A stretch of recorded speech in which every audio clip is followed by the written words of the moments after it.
Hey guys, we continue reading chapter 7 of the Gospel of John. Jesus at the Feast of Booths. After this, Jesus went about in Galilee. He would not go about in Judea, because the Jews were seeking to kill him. Now the Jews' Feast of Booths was at hand, so his brothers said to him, "Leave here and go to Judea, that your disciples also may see the works you are doing. For no one works in secret if he seeks to be known openly. If you do these things, show yourself to the world." For not even his brothers believed in him. Jesus said to them, "My time has not yet come, but your time is always here. The world cannot hate you, but it hates me because I testify about it, that its works are evil. You go up to the feast.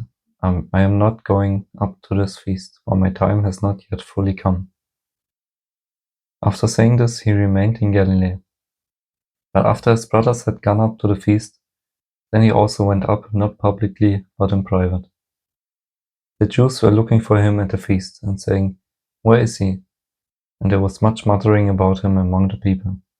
While some said, "He is a good man," others said, "No, he is leading the people astray." Yet for fear of the Jews, no one spoke openly of him. About the middle of the feast, Jesus went up into the temple and began teaching. The Jews therefore marveled, saying, "How is it that this man has learning when he has never studied?" So Jesus answered them, "My teaching is not mine, but his who sent me. If anyone's will is to do God's will, he will know whether the teaching is from God or whether I am speaking on my own authority.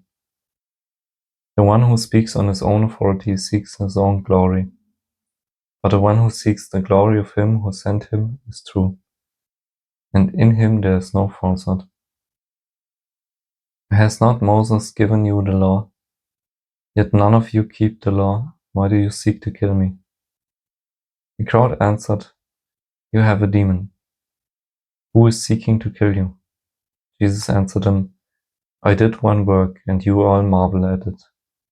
Moses gave you circumcision, not that it is from Moses, but from the fathers.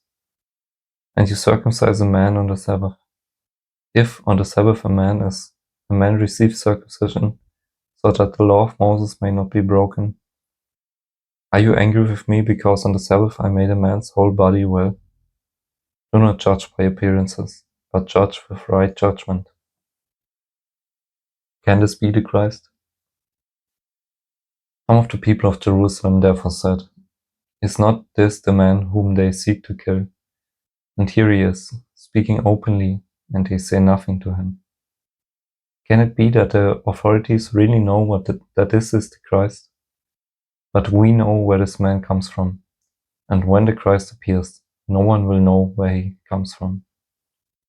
So Jesus proclaimed as he taught in the temple, "You know me, and you know where I come from. But I have not come of my own accord. He who sent me is true, and him you do not know. I know him, for I come from him, and he sent me."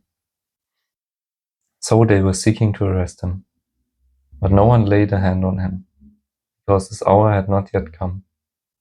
Yet many of the people believed in him. They said, "When the Christ appears, will he do more signs than this man has done?" Officers sent to arrest Jesus. The Pharisees heard the crowd muttering these things about him, and the chief priests and Pharisees sent officers to arrest him. Jesus then said, "I will be with you a little longer, and then I am going to him who sent me. You will seek me and you will not find me. Where I am, you cannot come." The Jews said to one another, "Where does this man intend to go, that we will not find him?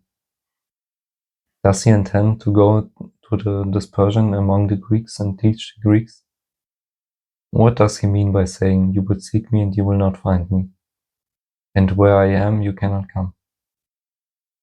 Rivers of living water. On the last day of the feast, the great day, Jesus stood up and cried out, "If anyone thirsts, let him come to me and drink. Whoever believes in me, as the scripture has said, out of his heart will flow rivers of living water." Now this he said about the Spirit, whom those who believed in him were to receive. For as yet the Spirit had not been given, because Jesus was not yet glorified. Division among the people. When they heard these words, some of the people said, "This really is the prophet." Others said, "This is the Christ." But some said, "Is the Christ to come from Galilee? Has not the scripture said that the Christ comes from the offspring of David and comes from Bethlehem, the village where David was?" So there was a division among the people over him. Some of them wanted to arrest him, but no one laid hands on him. The officers then came to the chief priests and Pharisees, who said to them, "Why did you not bring him?" The officers answered, "No one ever spoke like this man." The Pharisees answered them, "Have you also been deceived? Have any of the authorities or the Pharisees believed in him? But this crowd that does not know the law is accursed." Nicodemus, who had gone to him before, and who was one of them, said to them, "Does our law judge a man without first giving him a hearing and learning what he does?" They replied, "Are you from Galilee too? Search and see that no prophet arises from Galilee." That was it for today. We continue reading chapter 8 tomorrow. Have a nice day. God bless.